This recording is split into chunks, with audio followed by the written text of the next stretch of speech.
Ya, kebetulan narasumber kita Ibu Febiola Arianti udah masuk nih, udah bergabung. Assalamualaikum Ibu. Waalaikumsalam warahmatullahi wabarakatuh, Teh Rizka. Iya, Bu. Dan juga Sehat sahabat Ibu. Parenting Islam. Sehat Ibu.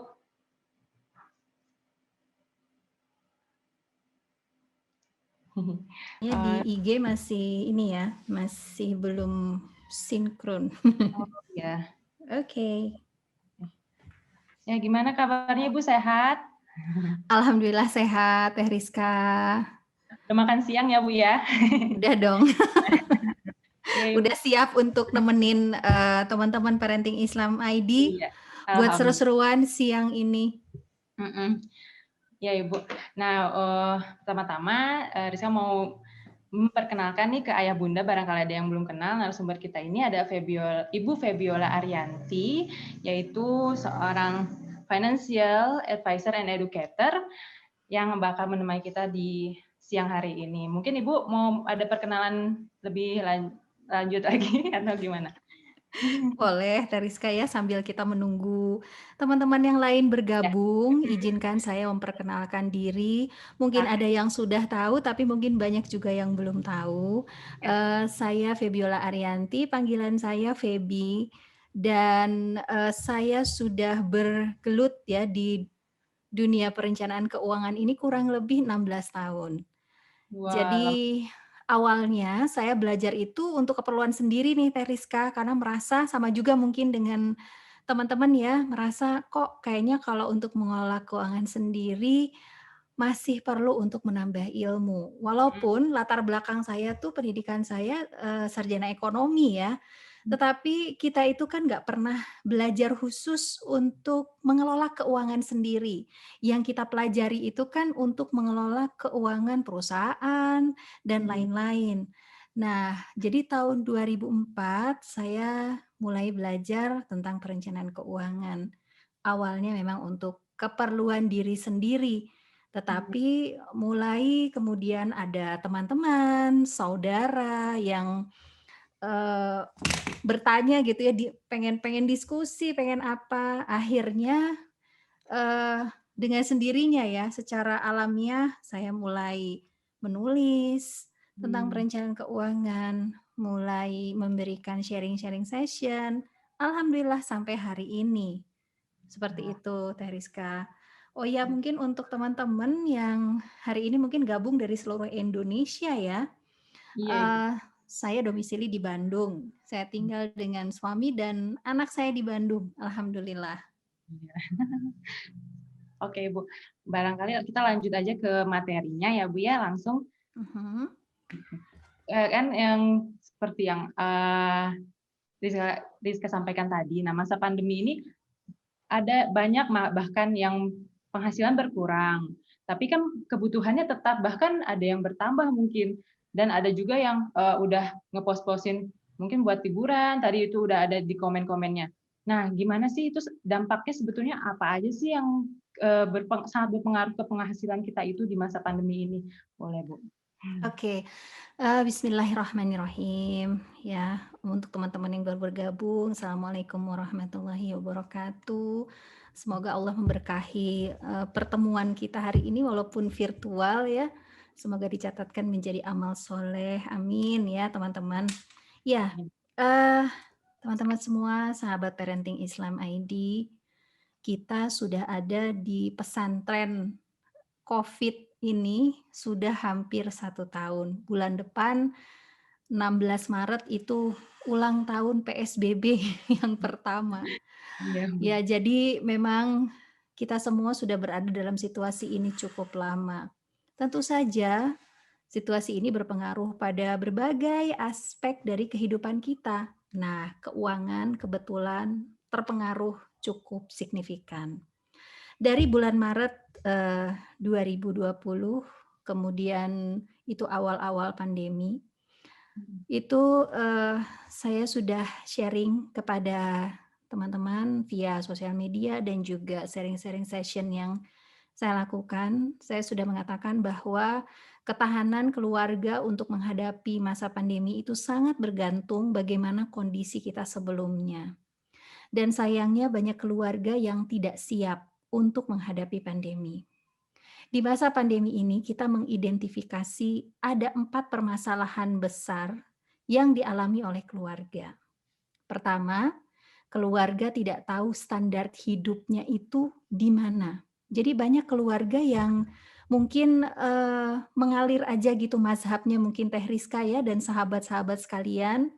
Jadi kalau ditanya sebulan itu sebenarnya habis berapa sih persisnya untuk kehidupan keluarga yang layak dan esensial, itu banyak yang tidak bisa menyebutkan angkanya.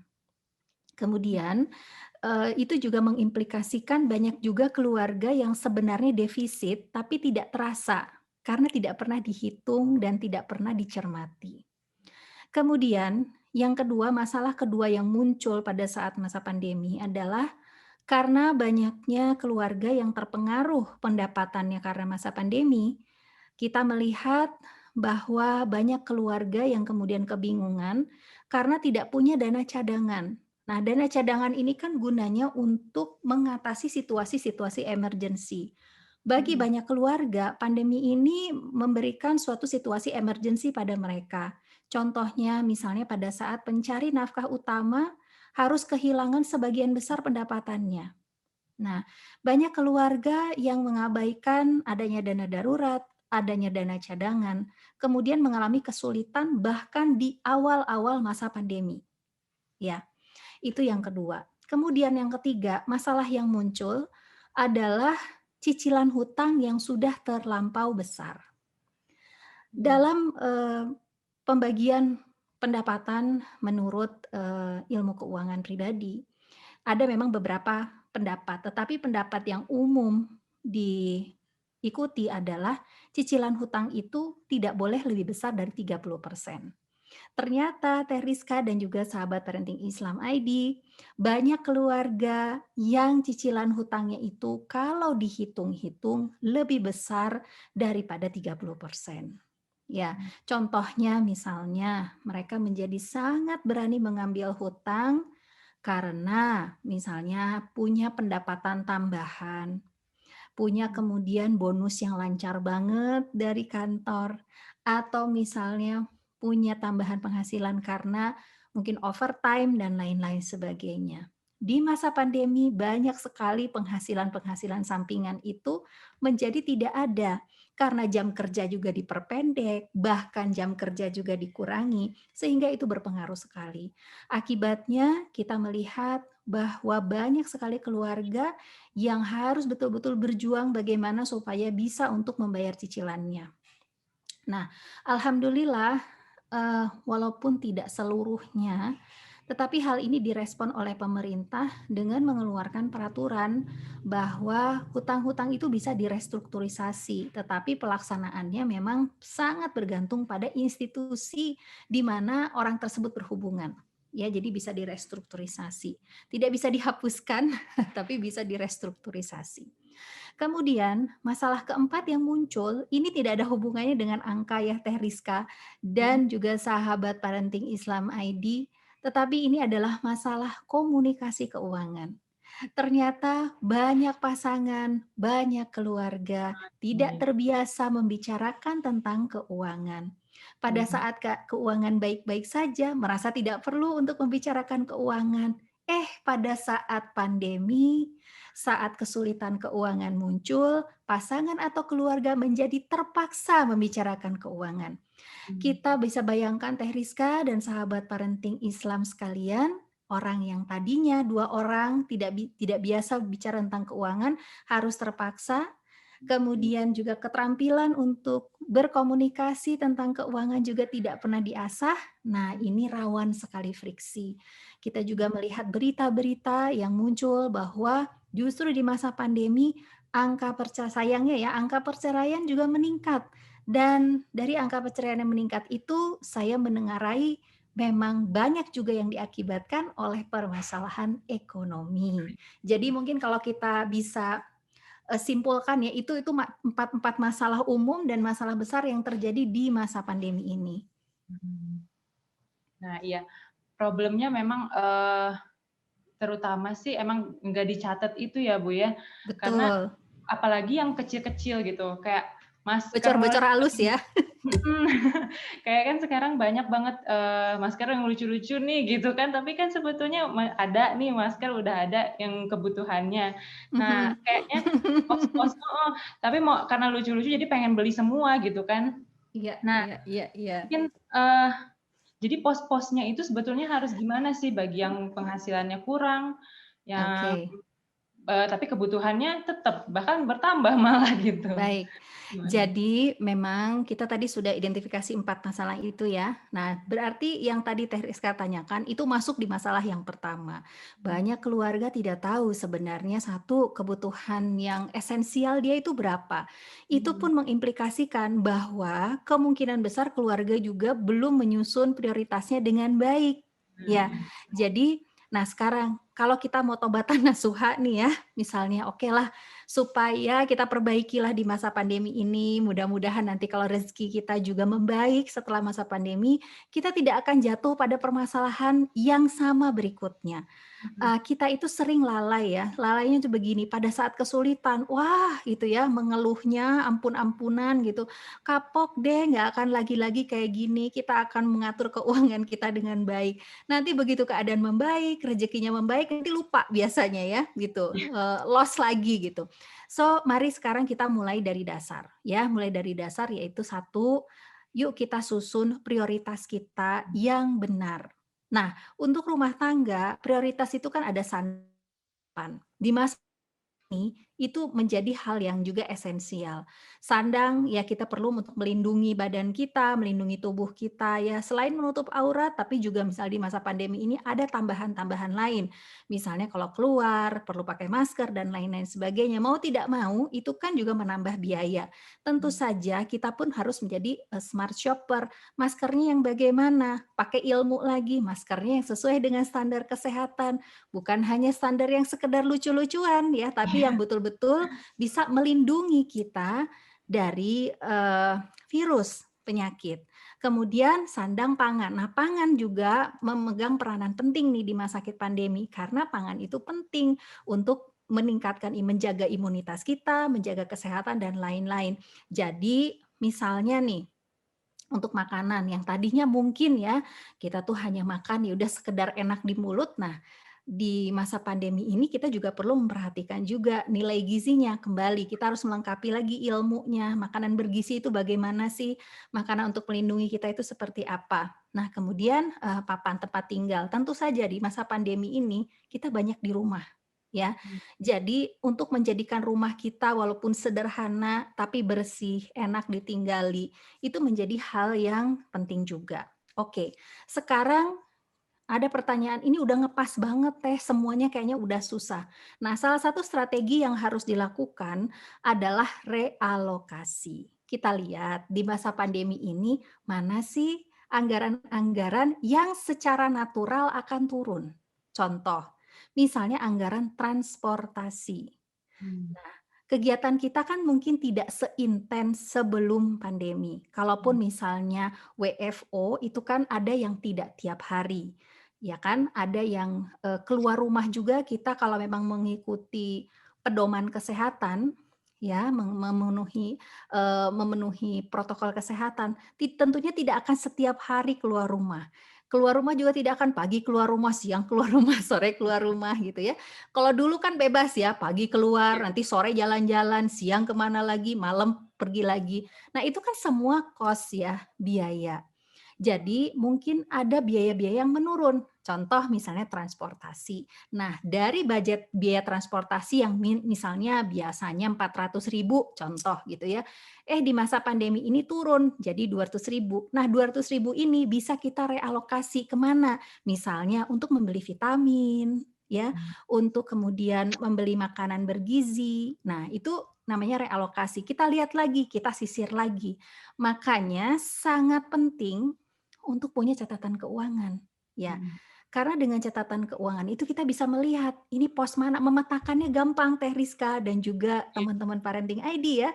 Tinggal mhm, melihat nih, oh biasanya saya anggaran untuk kuliner itu gitu ya, pergi kuliner itu sekian, sekarang agak turun, yuk kita alihkan misal untuk beli vitamin, untuk beli makanan di rumah yang bergizi gitu kan, untuk beli, alat pelindungan diri kalau memang diperlukan. Nah, seperti itu. Nah, tapi juga di masa pandemi ini ada yang naik, misalnya komunikasi, karena semuanya online, ibu online, bapak online, anak-anak online, ya. Mhm. Jadi kita realokasikan juga dari yang lain. Contoh misalnya, sekarang ini walaupun banyak juga yang liburan, tetapi kan sebenarnya kegiatan liburan tidak disarankan apalagi kalau tidak bisa mematuhi protokol kesehatan, ya. Lebih baik kan kita menjaga diri dengan di rumah saja. Nah, anggaran liburan ini bisa kita realokasikan juga. Misalnya, aduh ini untuk komunikasi naik, nah kita realokasikan. Jadi yang bisa kita lakukan adalah realokasi, memindahkan dari yang turun pengeluarannya ke yang lebih memerlukan. Dan tentu saja lebih memerlukan ini yang prioritasnya jauh lebih tinggi. Ya. Nah, tadi kayaknya udah ngejawab tuh ya, Bu. Ada yang nanya untuk liburan, terus tadi juga ada yang Iya, nanya, eee, untuk apa lagi tadi tuh? Oh, untuk vitamin, masker, yang lain-lain itu berarti, mhm, ada dengan realokasi itu ya, Bu, ya? betul. Dan, misalnya ada pos mana yang kita, berkurang gitu. Jadi seperti kata Ibu, transportasi dan ya pokoknya di otak-atik aja, itu bakal Betul. jelas kalau ada, pencatatan yang jelas ya, Bu, ya. Iya, nanti Iya. dikasih deh ininya ya, nanti akan, mungkin akan saya kasih, ke tim Parenting ID, silahkan nanti disebarkan gitu ya, akan saya kasih, worksheet ya, untuk Mmm. mencatat keuangan. Jadi kalau iseng-iseng Oh, di rumah, bisa ya, dipakai untuk mencatat keuangan, silahkan nanti iya dibagikan itu ya, berguna bisa, banget. bisa via website ya atau apa silahkan. Mhm. Oke, Nah, Bu, ada juga nih yang di komen, seharusnya mhm, kalau dilihat di masa pandemi ini justru memang lebih irit dengan memangkas biaya-biaya yang biasa kita pakai di luar rumah. mhm. Tapi kenapa ya makin pusing? Nah, itu kenapa ya? Nah, oke. Nah, teman-teman sekalian, sahabat Parenting Islam ID, kita pun harus mengakui, kita ini kan manusia. Ada faktor fisik, ada faktor psikologis, ya, spiritual, mental, ada semua pada kita. Dan mau tidak mau, suka atau tidak, kita akui atau tidak, pandemi ini mempengaruhi kita dari berbagai aspek, ya. Gerak kita mungkin terbatas, secara psikologis kita juga kekhawatirannya makin tinggi gitu. Mungkin stres level kita juga naik gitu ya, karena khawatir dengan anggota keluarga dan lain, khawatir dengan pekerjaan dan lain-lain. Jadi, selain tadi yang saya katakan, kita juga perlu untuk memperhatikan sandang, pangan, dan papan, tapi kita juga harus memperhatikan juga kesehatan kita secara psikologis dan juga secara mental. Nah, ini mungkin tidak bisa kalau hanya kita mengandalkan hal-hal yang mengandalkan nalar saja, ya. Tetapi kita juga harus bisa menyikapi ini dengan keimanan juga, ya. Jadi, dari awal pandemi kalau saya yang walaupun sulit, ini sulit bagi kita semua, pekerjaan kita terpengaruh ya, hubungan keluarga juga iya, orang Indonesia kan senangnya kumpul-kumpul ya. Kita kan Mhm. sekarang mungkin terbatas bisa kumpul-kumpul ya, kalaupun kumpul-kumpul harus Pribumi, dengan apalagi orang Sunda ya, Bu. iya, gitu kan. Nah, jadi memang kita harus menyikapi ini juga dengan iman, selain dengan ilmu, tapi juga dengan iman.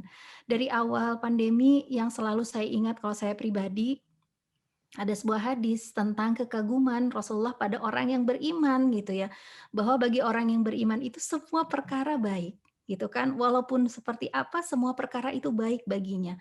Kalaupun tidak menyenangkan dia juga percaya itu baik baginya, apalagi yang menyenangkan. Jadi mungkin itu yang perlu kita pegang ya sahabat-sahabat sekalian, kita saling menguatkan dan kita juga perlu memanfaatkan juga kontak yang secara non fisik gitu ya. Kita tetap misalnya kita manusia perlu kontak dengan teman, oke kita cari caranya yang tidak saling membahayakan kesehatan masing-masing, tetap patuh pada protokol kesehatan, tetapi juga, bisa kemudian secara psikologis membantu kita mengatasi kondisi ini. Juga kemudian kita juga harus pandai-pandai mencari alternatif kegiatan. Nah, kalau saya sih berpikir ya, kalau dulu misalnya mau ikut kajian kan kayaknya suka repot banget kalau ada yang tabrakan ya, atau yang waktunya berdekatan, ya, harus ke sana, harus ke sini. Nah, sekarang itu kan, selisihnya hanya 10 menit saja, kita tuh masih bisa gitu ikut ya. Karena memang kemudahan teknologi. Ayo kita manfaatkan supaya kita bisa, berusaha menyikapi ini seperti sikapnya orang beriman. Ayo kita menyikapi ini dengan baik, cari-cari kesempatan, mencari kesempatan di mana justru hal-hal yang tidak bisa atau sulit kita lakukan di masa sebelum pandemi, justru di masa pandemi ini jadi mudah buat kita. Nah, itu juga bisa menambah kegembiraan. Juga yang tadi, belum saya sampaikan, pada saat kita melakukan realokasi, pada saat kita melakukan penghematan untuk diri sendiri, salah satu juga yang perlu kita tanamkan adalah kita, bukan berarti kita tuh hanya memikirkan diri sendiri Teh Rizka dan teman-teman ya, tapi kita harus juga punya prinsip, kita mengurus diri kita sendiri supaya keluarga kita baik-baik saja, kita menjadi kuat supaya kita juga bisa kuat untuk orang lain. Jadi jangan lupa misalnya oh karena kita nggak liburan nih gitu, karena kita nggak liburan kita punya dana lebih untuk kebutuhan rumah. Tadi juga ada teteh yang bilang ya, untuk masa pandemi ini kayaknya anggaran untuk makanan tuh gede banget karena semua di rumah, betul gitu ya. Nah, tapi mungkin dari anggaran itu bolehlah misalnya seminggu sekali membagikan makanan atau kita lihat tetangga kita di sekeliling kita siapa yang ada kesulitan, ayo kita bantu. Karena sedekah itu juga membuat diri kita gembira, ya, menurunkan stres level kita juga. Jadi ya, mungkin secara general pandai-pandai kita mencari alternatif kegiatan yang secara keuangan bijak, amalnya juga kita dapat dan kemudian bisa, membahagiakan juga buat kita. Jadi biar nggak terlalu stres.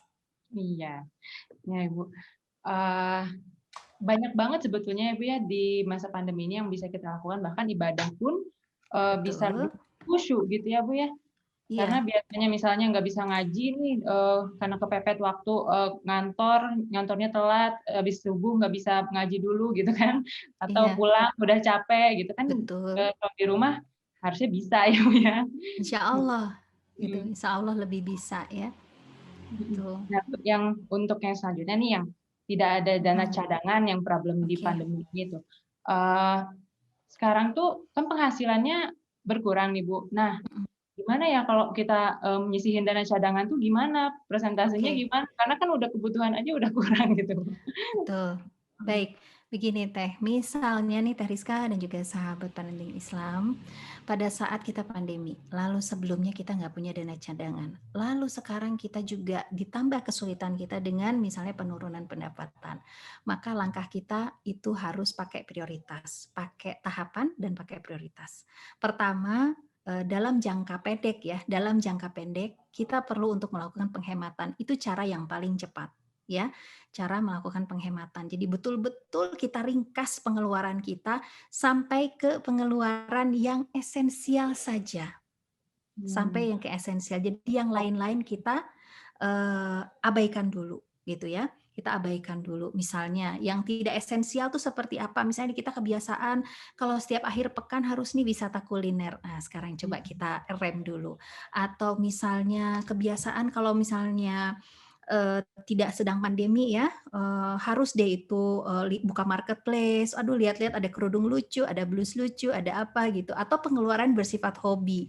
Kalau hobi ini biasanya rata-rata suami istri sama ya, kalau misalnya punya hobi itu ya pengeluarannya besar juga ya untuk hobinya. Jadi untuk pengeluaran-pengeluaran untuk hobi dan yang seperti itu kita abaikan dulu. Jadi kita betul-betul mengidentifikasi mana yang esensial. Oke, kita stabilkan dulu keuangan kita yang goyah ini karena perubahan pendapatan. Nah, kemudian kalau kita sudah dalam jangka pendek sudah bisa melakukan penghematan, maka kita juga perlu ada strategi jangka panjang, ya. mhm, Karena dari awal pandemi, kita kan sudah mengalami sebenarnya gini, kita sudah mengalami krisis ini kan berulang-ulang, ya Teh Rizka dan juga sahabat parenting Islam. Ini bukan krisis yang pertama, gitu kan. Mungkin tergantung umur ya, kalau umurnya sesaya mungkin, sudah mengalami krisis ini banyak banget. Dari mulai krisis ekonomi 98 ya, krisis moneter, kemudian beberapa kali krisis ekonomi juga, kemudian krisis karena penyakit, wah macam-macam banget ya, ada flu burung, ada mad cow, ada flu babi, ada macam-macam gitu kan, ada MERS, ada SARS, dan sekarang COVID gitu. Jadi sebenarnya kita itu, bukan yang pertama kali dan kita bisa survive. Oleh karena itu kita perlu juga strategi jangka panjang gitu. Apa sih strategi jangka panjangnya kita? Adalah tidak menggantungkan kehidupan kita hanya pada satu sumber pendapatan. Itu strategi jangka panjang kita. Nah, sekarang sudah mau 1 tahun. Oke lah, kita masih mungkin 6 bulan, 3 bulan kita masih kaget gitu ya. 6 bulan kita masih kaget, tapi selanjutnya kita perlu untuk membuat satu strategi jangka panjang. Apakah sumber-sumber pendapatan lain yang bisa kita gali? Misalnya dari hobi jadi duit mungkin ya gitu. Atau misalnya memanfaatkan aset yang selama ini tidak produktif karena mungkin kita juga sibuk bekerja, asetnya kurang bisa diurus. Nah, sekarang kita tidak sibuk bekerja jadi bisa lebih mengurus aset, bisa diproduktifkan. Nah, memang, ada yang bilang gini, "Aduh Teh, tapi kita sekarang tabungan nggak punya, apa nggak punya, kok sekarang kita mulai melihat aset?" Ya, sebenarnya tidak ada yang salah gitu ya dengan kita mulai mendata aset-aset kita, ya, aset-aset kita. Makanya kemudian dalam ilmu perencanaan keuangan, aset itu jangan yang keras semua gitu ya, harus ada aset yang juga mudah untuk dicairkan. Gunanya apa? Nah, gunanya untuk saat-saat seperti ini, pada saat ada kejadian luar biasa. Jadi kita nggak langsung cepat-cepat misalnya, saya mau jual tanah. Tentu saja jual tanah itu kan tidak semudah itu. Dan di saat seperti ini, biasanya kalaupun kita mau jual tanah atau jual properti atau yang bernilainya besar, itu agak sulit karena memang harganya mahal gitu ya, uang yang diperlukan juga besar. Nah, kita mulai coba mendata aset juga. Jadi misalnya dari pertama kita lakukan penghematan. Habis itu kita mulai berpikir-pikir untuk menambah penghasilan. Tapi ini sudah mulai menipis. Nah, oke, mulai kita lihat aset-aset kita, apa yang bisa masih punya nilai ekonomis yang kira-kiranya kita bisa jadi untuk buffer hidup kita sampai kita bisa mendapatkan pendapatan lain gitu ya dari rencana jangka panjang kita. Jadi mulai dari mulai penghematan, kemudian kita lihat aset kita. Tabungan kan udah jelas nggak ada, misalnya coba kita lihat aset kita, mana dulu yang misalnya mau kita cairkan dan tidak harus dijual ya. Aset itu kan bisa kita gunakan, bisa kita sewakan, bisa kita jual, bisa kita gadaikan gitu kan. Jadi alternatifnya banyak. Jangan berpikir bahwa udah pasti hilang nih aset saya. Jadi macam-macam kan, bisa disewakan, bisa dijual bisa, atau bisa digadaikan. Nah, kita lihat sambil kita terus berusaha berikhtiar untuk menemukan sumber-sumber penghasilan baru. Nah, itu mungkin strategi jangka pendek, jangka menengah, dan jangka panjangnya. Nah, kalau misalnya nanti sudah, ya kita kembali tadi rumus yang tadi dari 100% penghasilan, 50-60% itu adalah untuk konsumsi, 30% kalau kita punya cicilan itu usahakan tidak lebih dari 30%, kemudian 10-20%-nya adalah untuk tabungan. Nah, kalau untuk dana darurat nabungnya dari mana? Nabungnya dari 10-20% itu. Nabungnya dari 10-20% tabungan itu ya. Oke. Nah, Bu, kan ada juga yang kena PHK. Seharusnya kan kalau dia punya aset ya bisa dia manfaatkan. Nah, ada juga nih yang malah jadinya ke minjem uang. Nah, itu gimana? Benarkah dengan minjem uang atau ya seperti sekarang bermunculan juga kan, Bu, pinjaman online gitu-gitu, yang seperti itulah gitu. Oke, jadi memang pemutusan hubungan kerja itu pastinya secara ekonomi sangat berat bagi keluarga, ya. Dan banyak sayangnya di masa pandemi ini banyak yang mengalami pemutusan hubungan kerja. Nah, di pemutusan hubungan kerja itu kalau di Indonesia, kalau memang mengikuti aturan dari Kementerian Tenaga Kerja gitu ya kan, ada hak-hak bagi pegawai. Nah, itu berarti kita juga perlu satu bijak terhadap hak pegawai yang diterima pada saat kita di PHK. Ya, itu harus dijadikan modal, jangan habis oleh konsumsi gitu ya. Jadi harus bisa diolah lagi, jadi jangan habis oleh konsumsi. Nah, kemudian sayangnya tadi karena ketidaksiapan, tidak punya dana cadangan, kemudian juga aset juga karena mungkin selama ini juga tidak memperhatikan untuk menumpuk mempunyai aset gitu ya. Akhirnya pada saat ini tidak ada yang bisa dijual, kemudian juga akhirnya alternatifnya adalah meminjam atau pinjaman online. Sekarang kan banyak ya fasilitas pinjaman macam-macam lah ya, ada pinjaman online, ada pinjaman yang lain-lain. Nah, tentu saja kalau kita bicara logika ya, pada saat kita tidak punya penghasilan, maka sebenarnya kita jangan meminjam. Karena kan kalau meminjam itu harus mengembalikan. Kalau tidak ada pendapatan, dari mana kita akan mengembalikan? Oleh karena itu mungkin banyak ya, teman-teman sekitar bulan Mei itu saya sudah menerima banyak sekali laporan dari teman-teman yang terjerat, sayangnya ya, pinjaman online. Jadi sampai bisa meminjam itu ke lebih dari 5 institusi pinjaman online.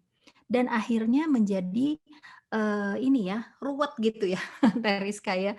Karena, seperti gali lubang tutup lubang sih akhirnya gitu ya, untuk membayar yang lain harus minjem lagi dari yang lain.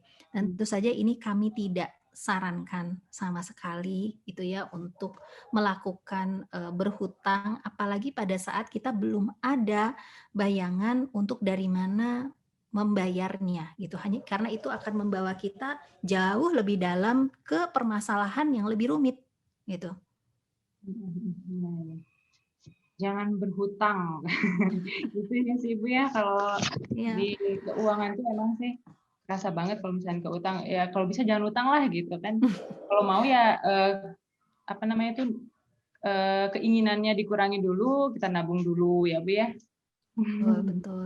Jadi memang, Teh Rizka dan sahabat parenting Islam, memang masa pandemi ini sulit untuk kita, tetapi banyak banget pelajaran yang bisa kita tarik. Salah satunya adalah kita memiliki sense of crisis.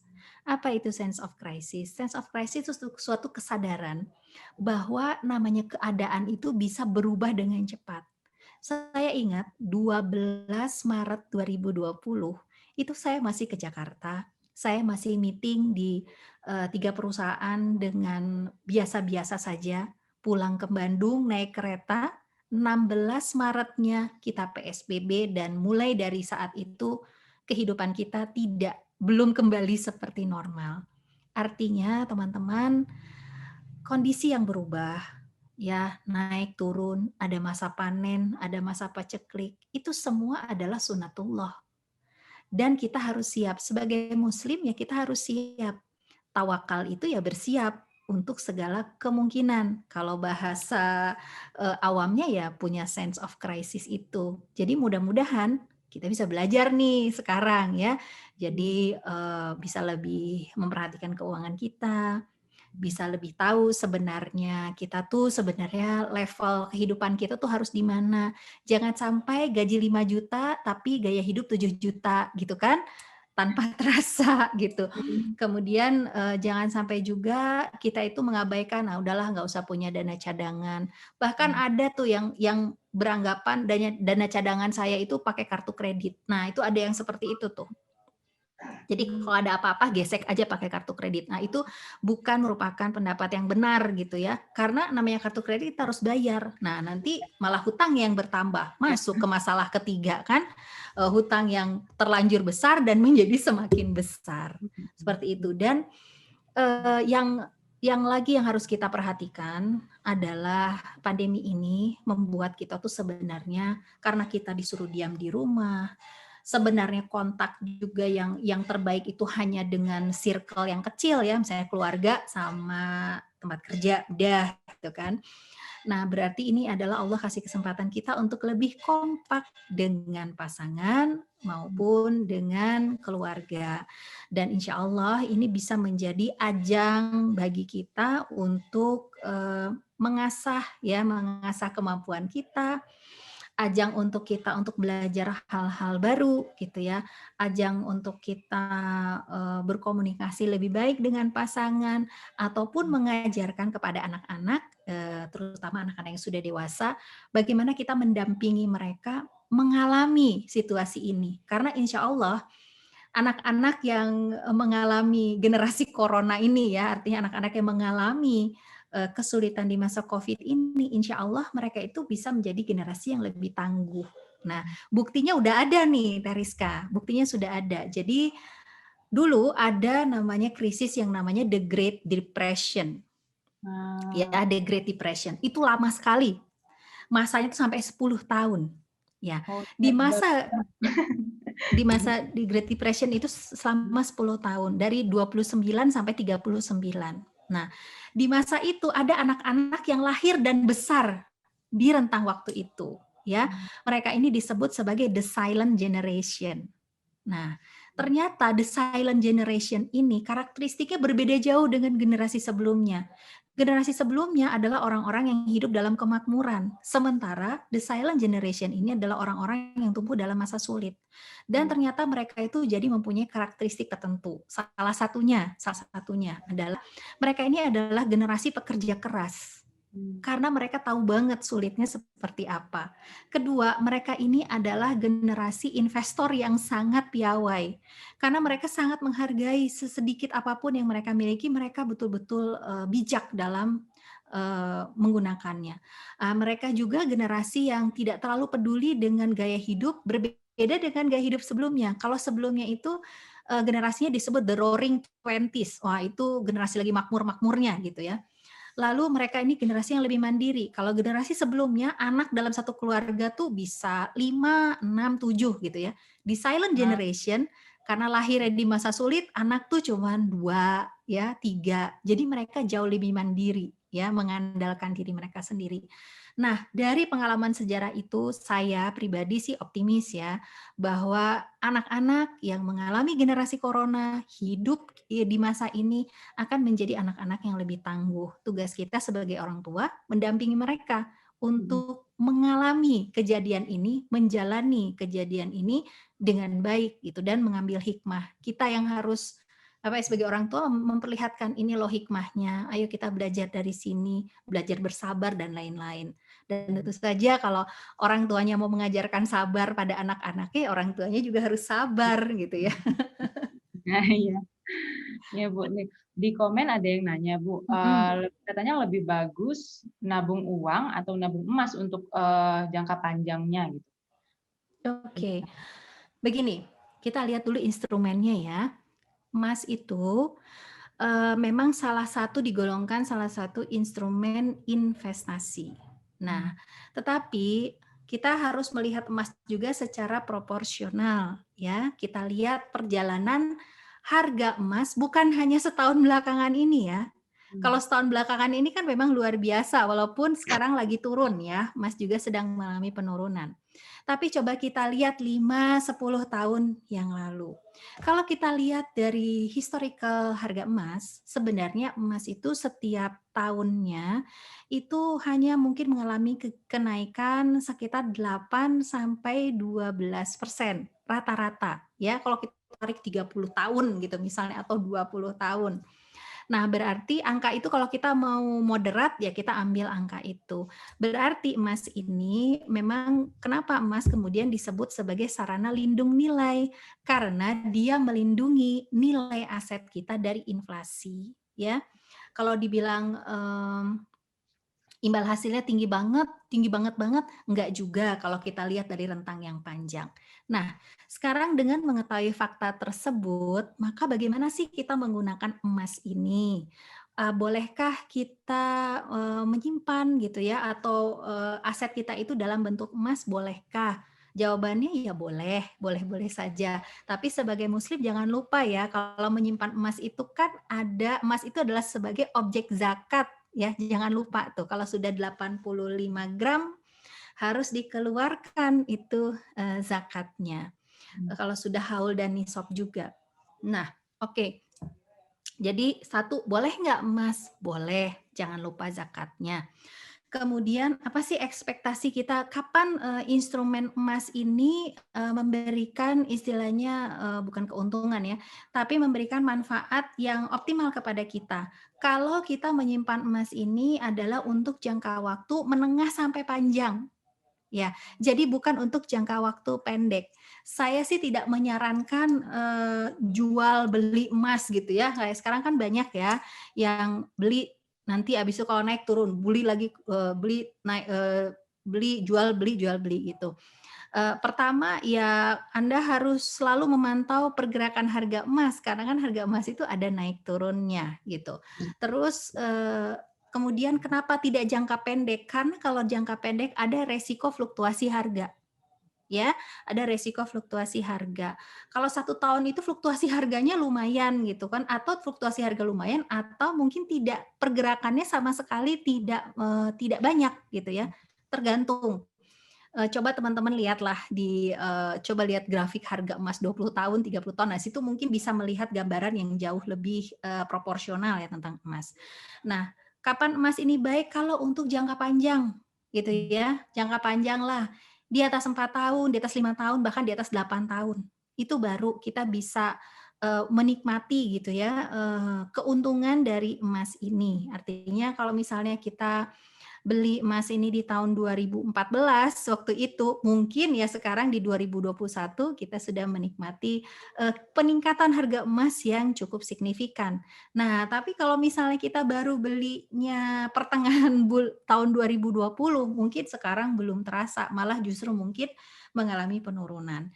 Jadi ya emas boleh, jangan lupa bahwa emas juga adalah objek zakat, kalau sudah dapat nisab dan haulnya harus dikeluarkan zakatnya. Kapan emas itu baiknya itu seperti apa, dia baik untuk sarana lindung nilai, melindungi aset-aset kita, harta kekayaan kita dari inflasi. Kemudian kalau mau menyimpan aset kita di emas, jangka waktu berapa? Saran saya adalah menengah sampai panjang, tidak untuk jangka waktu pendek.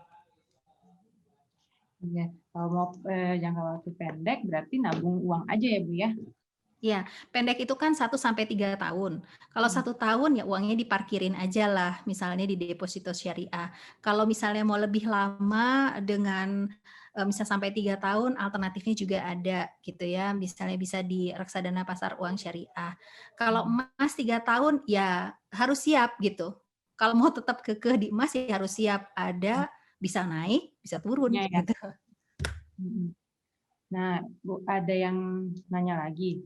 Bu, Mhm, bagaimana mengatasi kebosanan pada anak-anak usia ABG 12 sampai 16 tahun di masa pandemi ini? Sedangkan kami orang tua saat ini tidak bisa memfasilitasi secara maksimal seperti sebelumnya.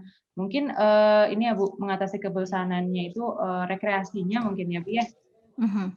Yang seperti tadi Ibu bilang pos-posnya itu ya harus diatur ya Bu ya. Atau Iya. rekreasi seperti apa nih Bu yang mungkin yang bisa minim budget gitu ya Bu ya? Yang atau gimana sih Bu, Ya. untuk anak usia 12 sampai 16 tahun ini? Memang untuk anak ABG itu kan nature mereka itu kan memang bersosialisasi ya. Jadi kita harus paham bahwa, sifat alamiah anak umur 12 sampai 16 itu kan lebih berat bersosialisasi dengan teman-temannya, gitu Mhm, ya, dengan teman-temannya. Jadi kalau nggak bisa ketemu teman itu pasti mereka gelisah, gitu ya, iya, pasti mereka gelisah. Nah, memang, pandemi ini sangat juga menguji kesabaran tidak saja orang tua, tapi juga anak-anak.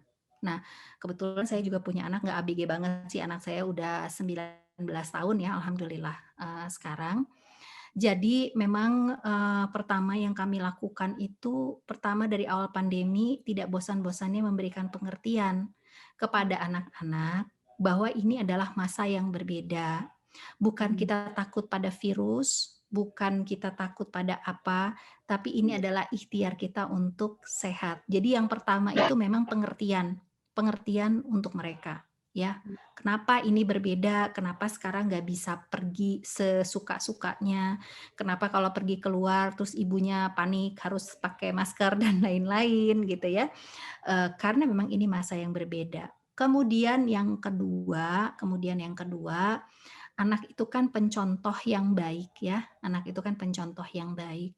Jadi yang kami rasakan, kalau misalnya anak itu melihat orang tuanya juga bisa bersabar, insya Allah dia juga akan sedikit demi sedikit, bisa bersabar. Tentu saja kita tidak bisa mengharapkan kesabaran yang sama ya, antara anak umur 12 tahun dengan kita yang sudah tua ini gitu kan. Kita yang sudah tua ini juga kadang-kadang nggak sabar gitu ya, belum sabar juga gitu. Jadi memang kalau dia melihat kita juga sabar melaksanakan protokol kesehatan, insya Allah. Nah, kemudian bagaimana ini supaya anak-anak nggak bosan? Nah, tentu saja kita juga pakai ilmu ya. Ada kegiatan-kegiatan yang bisa kita lakukan di masa pandemi ini, yang tujuan utamanya itu juga untuk menurunkan stres level keluarga, tapi juga tidak membahayakan. Karena kita juga melihat kan, klaster-klaster keluarga atau keluarga yang terinfeksi setelah misalnya jalan-jalan kemana gitu kan. Jadi, kita cari kegiatan yang, secara kesehatan aman, tetapi juga, secara keuangan juga tidak terlalu, eee, mengganggu gitu kan, atau tidak terlalu besar. Nah, tentu saja sekarang kan kita nggak bisa keluar kota ya Teh Rizka dan juga teman-teman. Jadi liburannya ya istilahnya liburan tipis-tipis ya. Liburan tipis-tipis artinya yang sekitar mungkin kita barengi dengan kegiatan olahraga hanya dengan anggota keluarga di rumah saja demi kesehatan, tidak bercampur dengan yang lain. Yang penting ada, kegiatan yang, bisa kemudian sedikit, melepaskan rutinitas dari kebosanan di rumah saja. Karena kita juga harus paham anak-anak PJJ itu kan stres juga ya. Pelajaran jarak jauh itu kan stres juga sebenarnya, orang tuanya stres, anaknya stres. Jadi kalau dalam situasi seperti sekarang, kita perlulah, mengingat, hadis-hadis Nabi yang juga mungkin sudah disampaikan oleh banyak ulama untuk masa wabah ini ya, bahwa kalau kita bersabar itu kan pahalanya itu luar biasa. Jadi, ini juga bagian bagian tarbiyah juga untuk anak-anak ya, bahwa yuk kita sabar, karena di masa sekarang ini Allah memberikan ganjaran pada kita. Ayo misalnya kita, berkegiatan, tetapi kita cari kegiatan yang aman. Nah, Mhm. karena kita perlu ingat juga nih Teh Rizka ya, kalau sudah terinfeksi, itu biaya yang harus dikeluarkan jauh lebih besar loh, Iya, ya.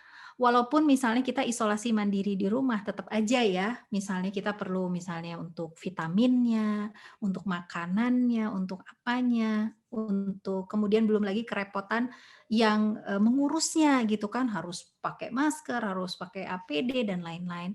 Kalau mhm. kita terinfeksi itu biayanya jauh lebih besar. Jadi memang, seperti inilah, kan mungkin teman-teman juga banyak mendengar ya, pada masa pandemi ini salah satu kaidah yang digunakan gitu dan ini kaidah ini juga digunakan di banyak fatwa-fatwa yang dikeluarkan oleh MUI untuk masa, pandemi ini, bahwa kita itu menghindarkan mudorot lebih diutamakan daripada mengambil manfaat, gitu kan.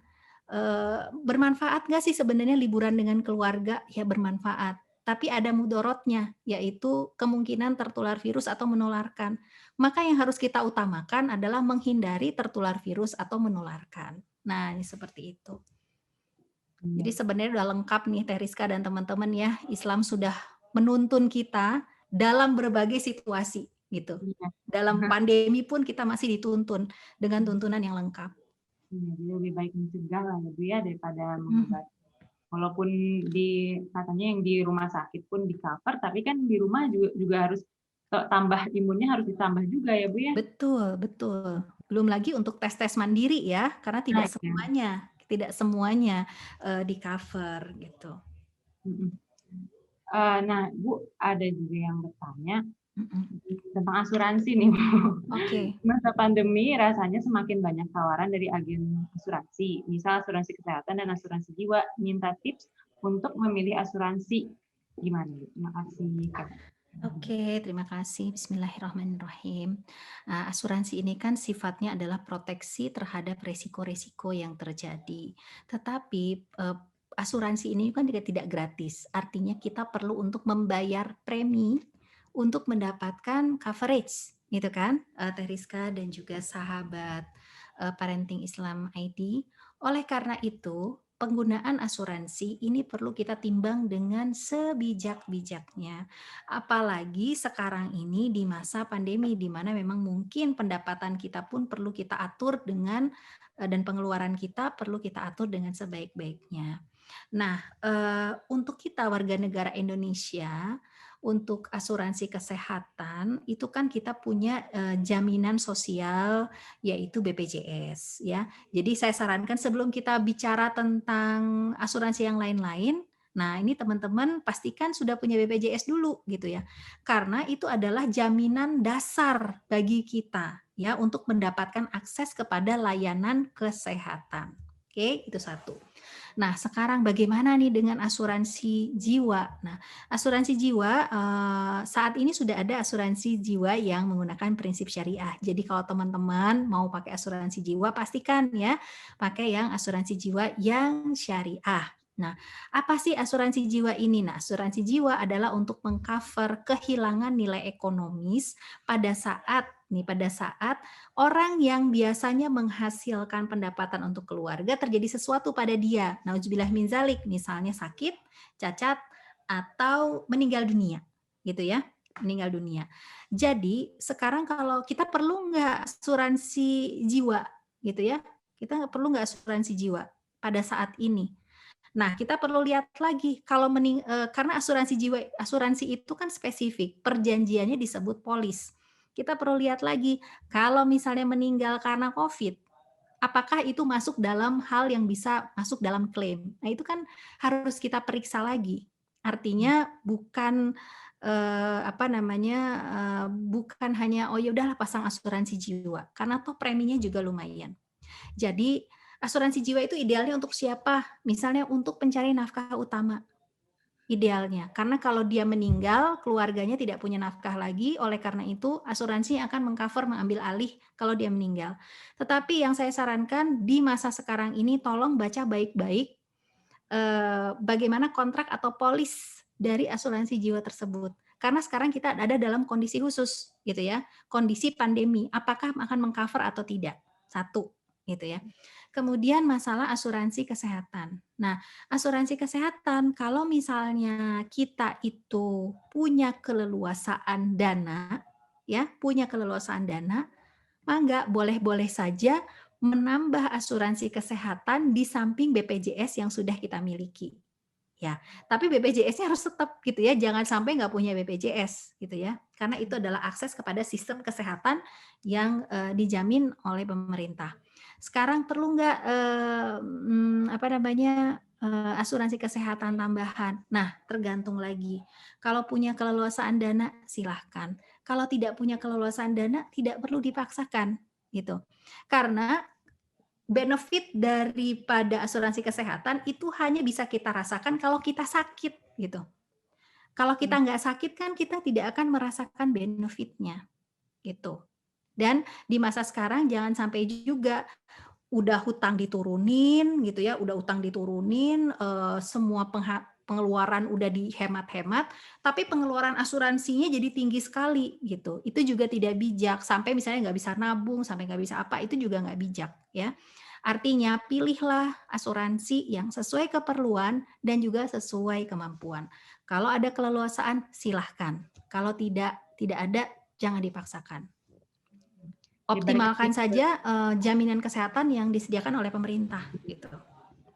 balik lagi ke prioritas itu ya, Bu, ya, di masa Betul, pandemi harus betul betul. bijak-bijak lah Iya, memilah karena prioritas. kan pasti ya kita tuh khawatir, Teh Rizka dan juga teman-teman pasti nih di masa sekarang kita tuh khawatir banget kan, "Aduh kalau harus masuk rumah sakit gimana? Kalau harus gini gimana? Atau masuk itu gimana?" Ya kita semua produk itu gini, semua produk itu tersedia untuk kita pilih, silahkan dipilih yang memang sesuai untuk kita. Mhm. Iya. Sambil kita nunggu ada lagi nggak ya pertanyaan? Mhm. Dari, Ini ada yang nanya, "Bu Feby ada IG-nya nggak?" Ada oh dong. ya, ada ya, Bu, di mana, Bu, IG-nya? Ada di Fab Feby, di Feby, @fabfeby. Feby. Ini assalamualaikum, waalaikumsalam. Ya, mengelola Ini, keuangan tadi udah ya, Bu, ya. Jadi insya mhm, Allah ini IG-nya kita bakal upload juga di YouTube bagi yang ayah bunda yang terlambat menyimak dari awal, nanti bisa lihat di YouTube juga. Oke. Ini sampai ada yang bilang katanya, susah tidur katanya, udah Nah, 3 bulan ini susah tidur mhm, karena, stres gitu ya, Masya Allah. Saya doakan teteh-teteh ya, ini memang masa yang tidak mudah untuk kita semua. Saya doakan semoga kita semua diberikan kekuatan dan kesabaran oleh Allah untuk menjalaninya. Juga untuk yang sedang mengalami kesulitan bisa diberikan jalan keluar dari arah yang tidak diduga-duga ya, insya Allah. iya. Nah, salah satunya juga untuk yang pasangan baru menikah atau yang masih muda-muda Mhm. nih kayak saya, memang sih Bu, kayak komunikasi itu kadang apalagi masa keuangan ya Bu ya, kadang gengsi-gengsian gitu.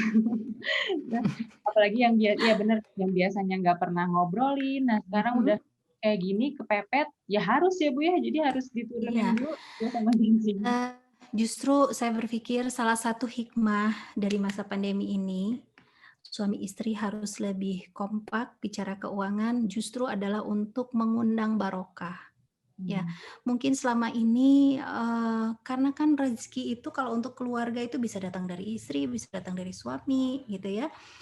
Dan sebenarnya suami sama istri itu punya kewajiban untuk saling mengingatkan gitu, mengingatkan supaya harta tersebut bisa dipergunakan secara manfaat, maslahat ya, tidak boros, tidak berlebih-lebihan, itu kan mhm, sebenarnya adalah tanggung jawab untuk dilakukan bersama. mhm, Jadi, yuk kita masa pandemi ini kita jangan jangan jadi tambah berantem ya, tapi mhm, justru jadi tambah kompak. mhm, Mudah-mudahan dengan kompak, bersyukur bersama gitu ya, kemudian, mengatasi semuanya sama-sama, saling mendoakan, saling bersabar, mudah-mudahan Allah bukakan pintu rizki yang kita nggak duga-duga gitu. Jadi sebenarnya, banyak banget. Jadi nanti kalau setelah pandemi, ya setelah pandemi kita bisa membicarakan keuangan itu dengan lebih enak. Nah ini memang Teh Rizka, fenomena tidak bisa membicarakan keuangan dengan pasangan ini bukan fenomena yang aneh ya. mhm. Karena ada yang udah anaknya 3 gitu kalau ditanya, "Gimana kalau membicarakan keuangan sama suami atau istri?" "Oh kita nggak pernah, pokoknya jalan aja." Padahal anaknya udah 3 loh, gitu ya. Artinya, apa namanya, kedekatan mereka sudah tidak bisa tidak diragukan lagi, tapi kalau ngomongin keuangan kok jadi kagok gitu. Iya. Heeh, bener banget, Bu, kerasa banget sih, Bu, sebenarnya sampai curcol. Berarti emang harus ya kalau mau, apa namanya, stabil, ya kalau mau berjalan baik ya mau nggak mau gitu kan ya, Bu, ya, demi Mhm. kesehatan bersama, kesehatan finansial bersama, dan ya kesehatan Mmm. mental juga kan ya, Bu, ya? Betul betul.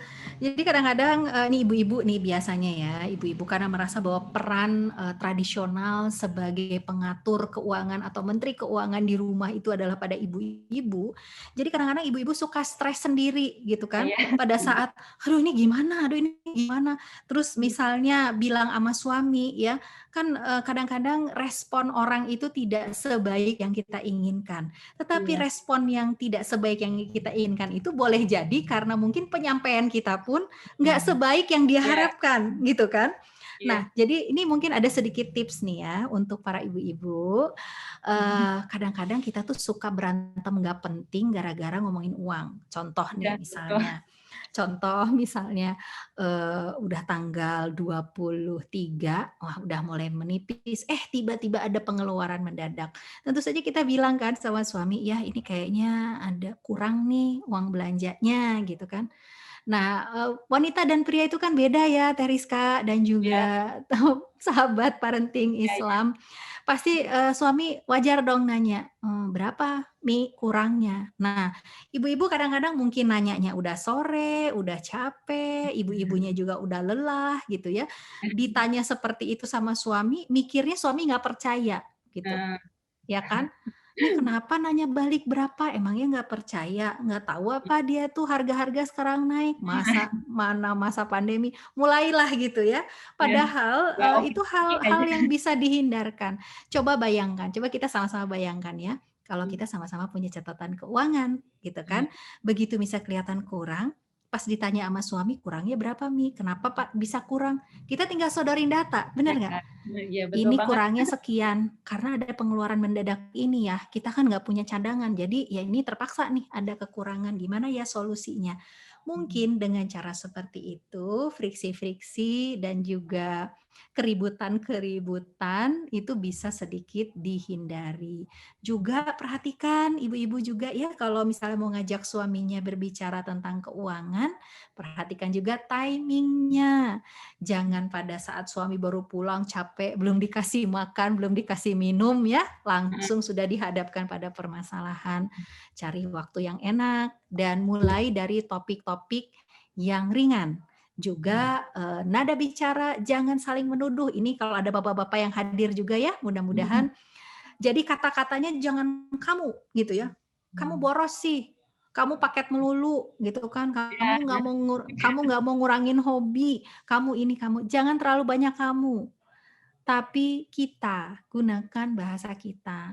Ayo Bi atau ayo Mi kita gimana nih ya biar kita perbaiki keuangan kita. Oke lah kemarin kita udah agak salah nih, kita nggak terlalu perhatian sama keuangan kita, sok sekarang yuk kita sama-sama kita dan kita karena ini memang permasalahan bersama. Iya. Ada lagi nih baru beberapa yang masuk pertanyaan dari Anissa Muslihah. Saya mau tanya sebelum punya anak mending investasi berupa apa? Silahkan. Investasinya untuk apa dulu gitu ya. Misalnya belum punya anak nih, belum prioritas untuk dana pendidikan, tapi ada nggak mau investasi untuk yang lain? Misalnya, mau investasi untuk beli rumah atau mau investasi untuk dana pensiun, atau sebenarnya belum punya anak pun tidak apa-apa berinvestasi untuk misalnya dana pendidikan, ya. Jadi berinvestasi tapi ditandain, ini mah nanti kalau udah punya anak untuk dana pendidikan dia, kebetulan ada rezeki sekarang, yuk kita mulai aja gitu. Siapa tahu dengan seperti itu Allah mudahkan untuk memiliki keturunan gitu kan. Ada juga yang seperti itu. Jadi sudah punya anak atau tidak punya anak itu tidak menjadi faktor penentu mau investasinya apa gitu. Yang menjadi penentu investasi apa itu adalah satu tujuan investasinya untuk apa, kemudian jangka waktunya berapa lama. Kalau untuk jangka waktu pendek ya harus dipergunakan instrumen investasi yang berisiko rendah. Kalau menengah bisa sedikit beresiko, kalau jangka waktunya panjang bisa menggunakan instrumen yang lebih beresiko. Contoh misalnya, saya mau berinvestasi untuk dana pensiun nanti kalau sudah saya tidak aktif lagi bekerja, saya punya bekal. Itu kan dana pensiun kita gitu ya. Misalnya saya tidak mengikuti program dana pensiun lembaga keuangan, tapi saya berinvestasi sendiri, misalnya via reksadana, contoh. Maka kalau misalnya sekarang umur saya 25, saya mau nanti pensiun umur 56, nah berarti kan saya punya 31 tahun untuk berinvestasi. Itu kan jangka waktunya panjang sekali gitu ya. Maka saya bisa menggunakan instrumen investasi yang jauh berisiko.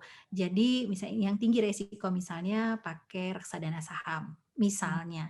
Tapi kalau misalnya anak saya sekarang umur 3 tahun, saya ingin berinvestasi untuk nanti dia masuk SMP di usia atau misalnya anak saya sekarang umur 5 tahun, nanti untuk SMP dia umur 12 gitu ya. Berarti kan 7 tahun. 7 tahun tuh masih masuk jangka waktu menengah ya. Karena menengah itu 4 sampai 8 tahun. Nah, mungkin saya bisa pakai sukuk retail untuk anak saya berinvestasi sedikit-sedikit sampai nanti diperlukan. Nah, seperti itu mungkin Teteh. Nah, ada lagi Bu yang pendidikan juga nih. Kalau untuk pendidikan anak, lebih baik asuransi pendidikan atau investasi? Oke, saya jelaskan dulu ya. Asuransi pendidikan itu sebenarnya produk gabungan antara asuransi jiwa dengan investasi. Ya, jadi misalnya Teteh setiap bulan bayar untuk asuransi pendidikan 300.000, itu tidak full semuanya untuk berinvestasi untuk dana pendidikan, ya. Tapi ada juga untuk pembayaran premi asuransi jiwanya. Nah, di produk asuransi pendidikan dari awal misalnya kita mendaftar untuk program tersebut dengan premi sekian, itu sudah ditentukan dari awal. Kalau nanti anak SMP, masuk SD keluar berapa. Anak masuk SMP akan keluar uang dari asuransi sekian, SMA sekian, kuliah sekian. Ya. Jadi sebenarnya jumlahnya kita sudah tahu. ada resiko bahwa uang yang keluar dari asuransi itu tidak mencukupi untuk kebutuhan pendidikan anak kita. Itu resiko yang pertama, gitu kan. Nah, tetapi memang kelebihannya adalah apabila terjadi sesuatu terhadap orang tua yang namanya ada di, premi asuransi jiwa itu misalnya, eee, kalau kita bicara tertanggungnya siapa, gitu kan. Tertanggungnya itu siapa? Ya tertanggungnya adalah orang tuanya, beneficiary-nya adalah anaknya. Ya, Hmm. yang merasakan manfaatnya itu kan anaknya, tapi tertanggungnya adalah orang tuanya. Jadi kalau orang tuanya meninggal, perusahaan asuransi akan memastikan bahwa premi tidak perlu dibayar lagi dan kemudian tetap akan keluar dana tersebut di setiap tahapan yang sudah diperjanjikan. Nah, tinggal ditimbang saja. Memang kadang-kadang kalau produk gabungan seperti itu kita tidak mempunyai keleluasaan ya untuk misalnya menentukan kita nanti pengen hasil investasinya berapa. Nah, saran saya kalau memang nih sebenarnya dua-duanya boleh digunakan ya. Asuransi pendidikan boleh, pakai berinvestasi boleh. Tapi mungkin sebelum itu coba lihat dulu kalau misalnya akan lebih efektif, efisien, dan dalam tanda petik lebih murah ya, untuk memasang produk yang terpisah, artinya asuransi jiwa aja, kemudian kita investasi aja, gitu. Biasanya itu jauh lebih efektif.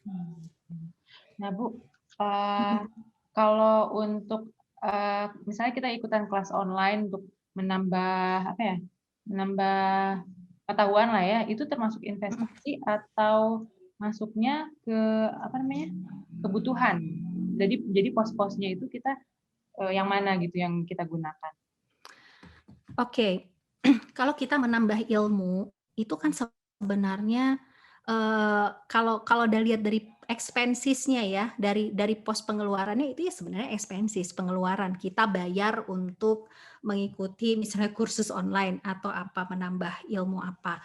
Nah, tetapi kalau kita bicara dalam definisi investasi dalam hal keuangan, ya itu tidak masuk dalam definisi investasi, secara keuangan.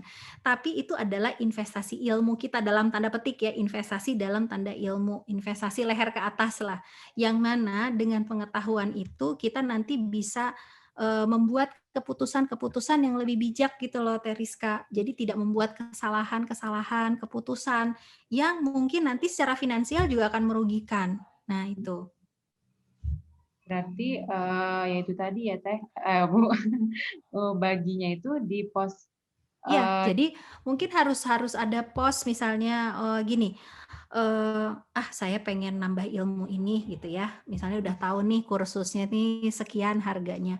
Ya udah kita mulai menyisihkan, lakukan penghematan, realokasi, sebenarnya rumusnya sama ya, kita iya, realokasi, saya nggak beli baju dulu deh, nggak beli kerudung dulu, uangnya saya mau tabungin karena saya pengen ikut kursus online misalnya, itu kan bisa aja, gitu kan, iya iya, betul. seperti itu.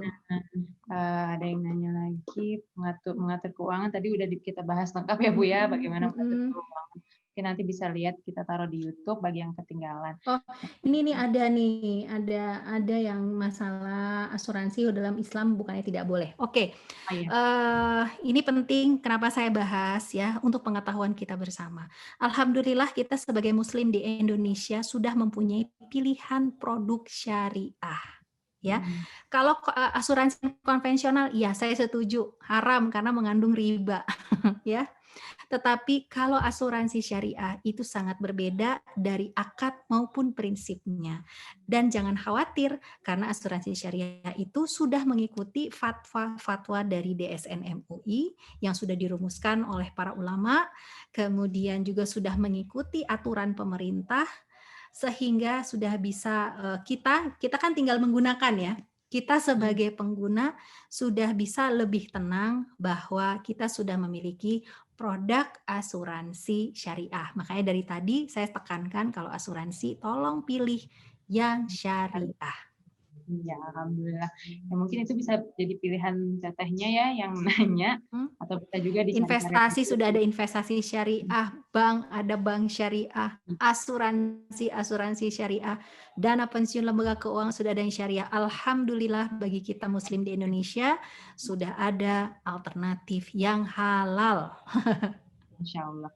Nah, Insya Bu, Allah. kebetulan waktu kita sebentar lagi, jadi kalau yang bisa saya simpulkan, dari pandemi ini kita harus pinter-pinter memilih prioritas dan harus dicatat ya Bu ya, yang itu yang penting. Mhm. Mungkin ada dari Bu Febi, silakan untuk kesimpulannya. Oke, Bismillahirrahmanirrahim, teman-teman sekalian, Teh Rizka. Eh, kita perlu punya pandangan yang sedikit lebih positif terhadap pandemi ini.